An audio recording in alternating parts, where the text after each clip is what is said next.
Dikduk umasoret hamikra. Parashat Vayetze 2.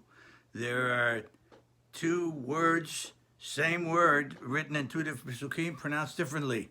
We have another case here. Perek Kaftet Pasuk Kaf Aleph and Perek Lamed Pasuk Aleph. The first case, Perek Kaftet Pasuk Kaf Aleph, Hava et ishti. The word Hava is pronounced milera on the second syllable at the end of the word.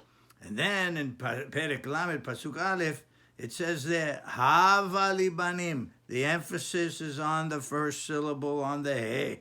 What's the difference? Why, in fact, the more correct one probably would have been like the second case.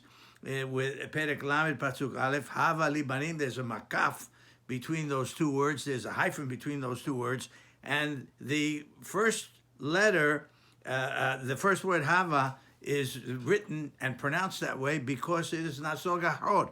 Whenever you have a verb, a word, and following it is another second word with one or two syllables, in many cases, the first word is naso gahod. It normally would have been milera, but because it is followed by a very short word afterwards, in this case, one syllable, so then the two are read together, havali.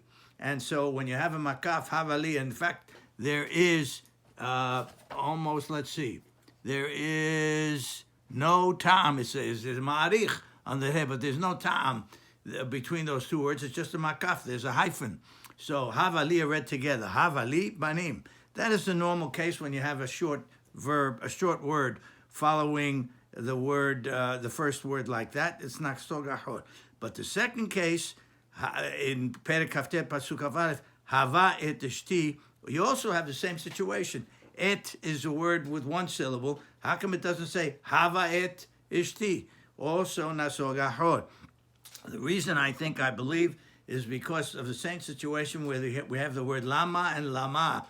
After the word in Perek Kaftet Pasuk Aleph, the word et starts with an aleph, even though it's not the same exact sound as the kamatz before, hava or hava, it would have been, still, it could be swallowed up a little bit. So therefore, the Torah, in such cases like lama and lama, why does lama become lama?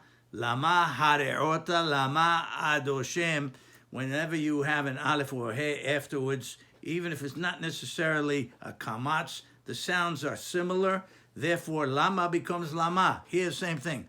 Hava becomes hava, even though it should have been hava et ishti, but because they could be combined together, the sound could be absorbed one with the other, and you might miss particular sound of the second word. So therefore, it becomes a milera. The pronunciation of the first word becomes hava. There's a pause after that. Hava et ishti. So et goes with ishti. And in fact, there is a trope. Then what you have there, Perek Kaftet Pasuk Kaf Aleph, there you have a trope. It's the shofar olech in the word hava. And then et ishti, you have the hyphen with those two words. Those two words are read together. So it's hava, a pause, et ishti. But the second one is havali banim. The normal case is when you have, as we said, a short word after the first word, they put together because and the pronunciation of the first word becomes naso gahod, it goes back to being milerel instead of being milera. But here, even with hava, et, and you have the trope on the first word, it stays that way, and et, ishti come together. They're read together because of the sound of the aleph that shouldn't be lost after the first word hava, it becomes hava.